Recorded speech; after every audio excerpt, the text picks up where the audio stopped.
This video is brought to you by The Stage, your EDM central hub with news, podcast, festival vlogs, and more. Link in bio for the website. Hello headliners, welcome back to our channel and welcome to a new video. For today's video, we are going to be talking all things Kandi, from how to trade, where to buy, how to make it, as well as some great tips when making Kandi. We will get right into the video and start off with what exactly is Kandi. If you are a raver or if you are just getting into the rave scene, you will see that a lot of ravers have pony bead bracelets. This is a very sad hand of pony bead bracelets, but that's okay. You don't need to have your whole hand fill up with Kandi. Even if you have like one or two, people will trade with you. If you let them know that it's your first festival, people are always more than happy to share with you and trade with you, even if you don't have something to give back, which I will get to in a bit. But like I was saying, Kandi can be these kind of bracelets. They are made with pony beads. You can also have a Kandi cuff, which can be a little more intricate. This takes a little more time and a little more patience, something that I don't have. That's what a Kandi cuff is.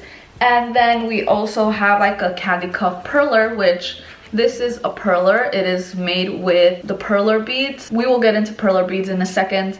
But a lot of people like to do this, and I think this is amazing. And even if you don't have time to be making a cuff, but you still want to get into making these kind of smaller perler designs, I have this one right here which I really love, and it is like a little spaceship, and it's glow in the dark. And then like this one says take me away, and it's small, it's cute, and I can tell they put a lot of thought into it. The possibilities are endless when making Kandi. There really is no right or wrong way. Oh, and I also forgot, there are also Kandi necklaces. I do not have any Kandi necklaces, but it's basically the same thing. It's basically just a necklace made out of pony beads with a very big perler design on it. So that's what Kandi is, that's what perlers are.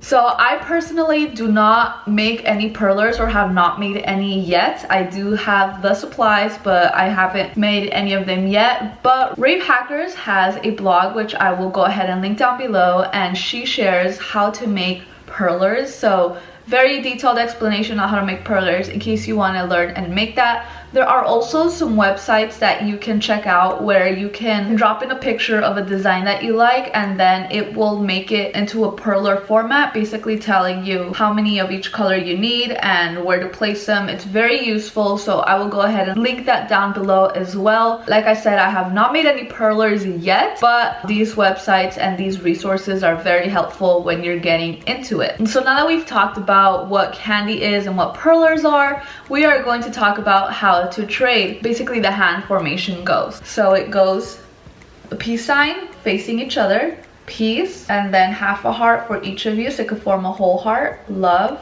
and then unity is the hand, all fingers touching, and respect is hands grasping or holding, or is hand holding, I'd say. And then you switch off the Kandi that you want to trade. You give them which one you want to give to them, and then the person will give you which one they want to give to yours. Then once you trade Kandi, this ends with a nice warm hug. And I did forget to mention, I'm not sure if this is like a written rule, but usually people put in on the right hand the Kandi that they're gonna trade, and on their left hand the Kandi that they're gonna keep. That way when you are trading Kandi, you both use your right hand, and you get to trade it. And then once you do receive the Kandi from the other person, you just switch it over to your left hand right away, so you don't give that Kandi away. And that is how you trade Kandi. It is super easy. I don't have a necklace with me, but trading a perler necklace is basically the same thing. You just basically put your foreheads together, and instead of doing it with one hand, you do it with both. So peace, love, unity, respect, switch off necklaces, and end with hug. So that is how you trade Kandi, and that is what Kandi is. Now we are moving on to where do you get all these supplies. Kandi making does not have to be a job. It does not have to be expensive. It is fun, and it's something that makes you happy, something that makes you look forward to the show that's coming up. Kandi is everlasting, so even if you don't have any shows up until the fall, you can start making it right now whenever you can, whenever you have free time, because making Kandi is so fun, especially if you really enjoy doing it. Like I did mention, mentioned, buying supplies does not have to be expensive, so I'm going to share with you some of my favorite places of where I like to buy these supplies. So some of my personal favorite places to buy these supplies, like Walmart, Joann's Fabric Store, and Michael's. When you are purchasing from Michael's, I suggest you look online for their coupons. They're always having like between 30 to 50% off their coupons. But if you don't live near a Michael's, you can do like Hobby Lobby, Joann's, Walmart. You can even do Amazon as well. And I think with Amazon, you obviously have a lot more choices, but it is creating a lot more waste. There are some really cool ones, which I will get into next, on what kind of things and beads you can buy, but those are basically the stores and places where you can buy them. Another place that a lot of people don't talk about that I've actually used myself is OfferUp. Even like Facebook Marketplace, you could just look up pony beads, and people, you know, that no longer make candy or no longer make bracelets, or, you know, you just never know the situation. People are just trying to get rid of stuff. You can buy these beads for a very low price from other people close by to you. Just be safe when doing so, but I feel like those online selling places work very well for buying candy and supplies as well. Of course, oh my gosh, I almost finished off the list without mentioning my favorite store. Well, actually, you guys, I feel like I'm breaking up with Dollar Tree. I'm so sad to say that, but every time I go there now, it sounds like a Chuck E. Cheese, and that I can't call it my happy place anymore. But Dollar Tree does have some pony beads as well in their craft section. Not only do they have pony beads, or like the regular round beads, they have shapes as well, like stars and flowers. They have metallic beads and a whole bunch of beads that you wouldn't think would be there, and they also have letters there as well. So do not sleep on Dollar Tree when it comes to making these kind of supplies.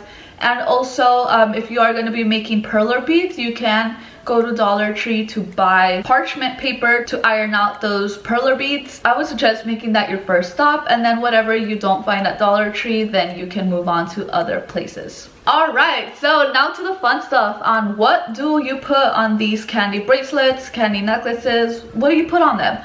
So like I mentioned, the possibilities are endless. You can literally put anything. You can just make it rainbow, different colors. But if you do want to get a little fun with them, there are some fun things that you can put on there. So first, I do have a few examples here. I do want to start off with the simple ones, and these right here, I will go ahead and insert pictures just so I don't have to worry about the focusing. But these right here are different kind of beads. They're like, what do you call it? They're like spheres, and then they also included some pom-pom beads. These are really cute too, and they're really simple. They're very colorful, and like this one here, it kind of looks like bubblegum. It kind of feels like bubblegum. It has like that rubbery texture, and it just says chew me, which I think is so cute.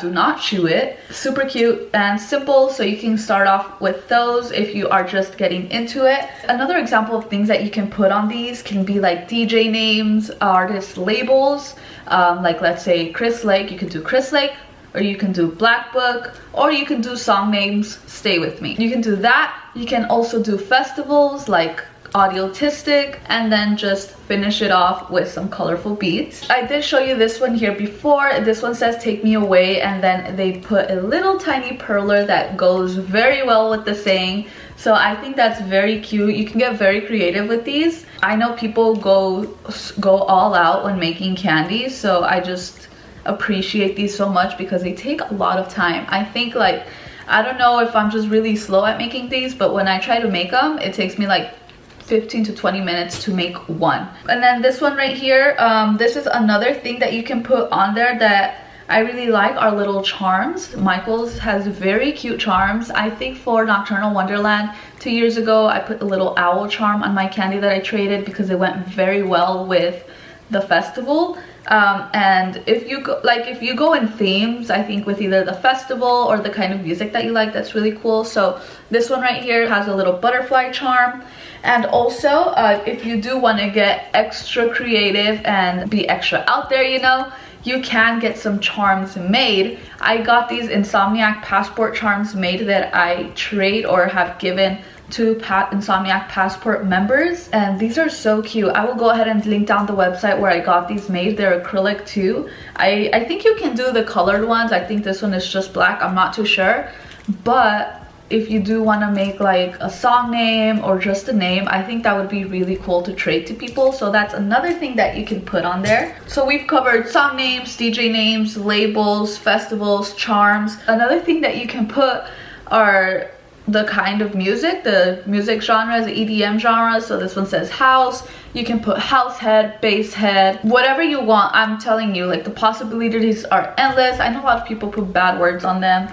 I'm a prude, I don't like bad words, so I wouldn't be doing that. But if that's your thing, go right ahead. Ooh, okay, so I've seen some really cool ones where somebody went like the extra mile and did like little individual. I wouldn't recommend these because it's a lot of waste, but I think it's genius, especially with festivals, because a lot of ladies are wearing, you know, makeup, and they actually included a little individual pack of the Neutrogena wipes. So you can do that. You can make like little toys. Oh, there's another thing that I want to try when festivals come back, and it's a little chapstick holder. So I'm going to buy a few from Amazon, which I will go ahead and link down below as well if you want to check them out. They're super inexpensive. It's kind of like a keychain, but it's a little chapstick holder. We all know how important chapsticks are at festivals, and I think somebody having it on their hand, or, you know, even if they can just clip it onto their backpack, would be super helpful. That's what I want to start doing. Like, I want to do stuff that people will actually use and remember me. They're like, oh, I remember that one girl who gave me this little chapstick holder thingy. And then another thing, if you do feel a little more bougie, a little, you know, if you want to splurge a little more, I have made these, and these are a little easy. These are obviously easier to make, but they are like the, what are they called, like the bracelet belts, I would say, the best way to do it. And usually I just write down the festival name. I know one of my favorite ones that I made was, I made two of these. One of them said Dream and the other one said State.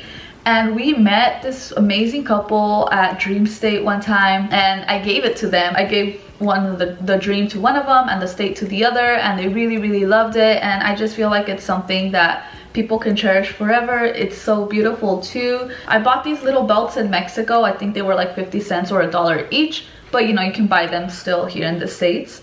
Or you can get you can get these letters as well from AliExpress. I believe they were between $13 to $15 each, and they came with 3 of each letter. So a pretty good amount of letters, but obviously if you're gonna be making a few of these, you're gonna need to buy a whole bunch of those letters. So that's another tip that you can do as well. You can do a few of these and give it to the people that you have the best time with, which brings me on to my next point. When you are trading candy, or if this is your first time going to a festival and you don't know how to trade candy or when to trade candy, I don't really suggest going up to people. Like, let's say you see a candy kid and they're filled with candy. It's not suggested that you just go up to them and be like, hey, can we trade?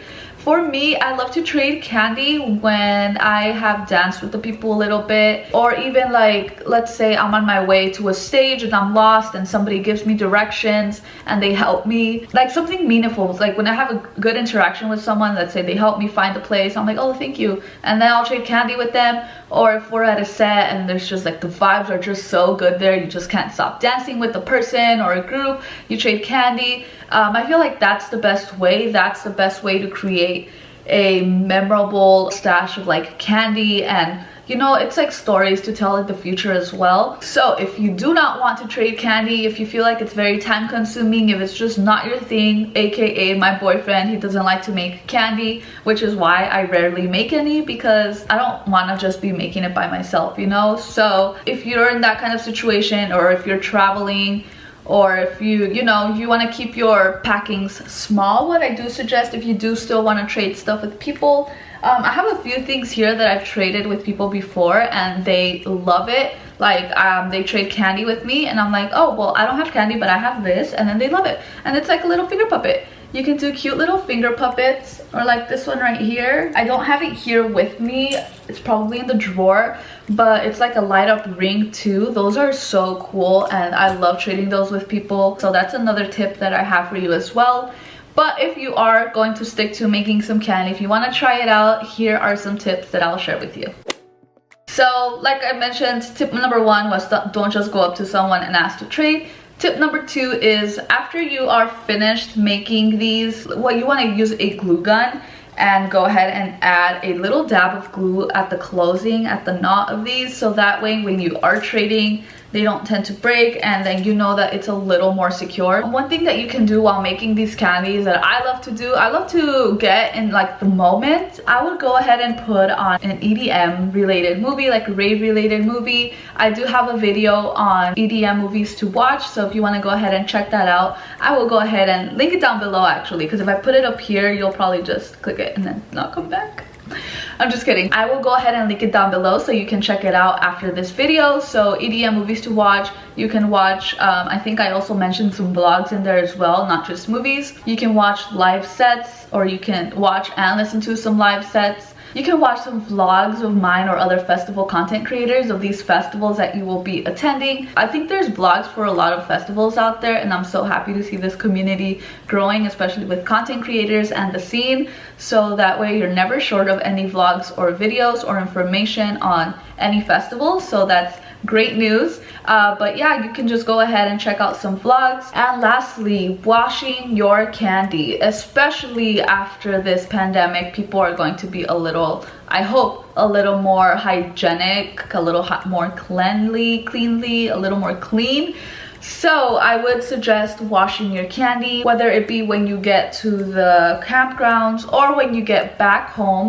You want to make sure you wash this candy thoroughly and dry it out very well before you store it away. That way you are not collecting like any bacteria wherever you are storing this candy. So washing this candy, I mean, personally, I don't feel like there's a right way to do this. What I would just do is grab a big bowl with warm water with soap and water and just let them sit for a little bit, air dry or blow dry, and then spray with some disinfectant as well and let that air dry to let the disinfectant do its job, and you should be good to go. I really hope this helped you guys. I'm sorry I keep looking over there. My candy's on my bed and I just can't stop looking at it.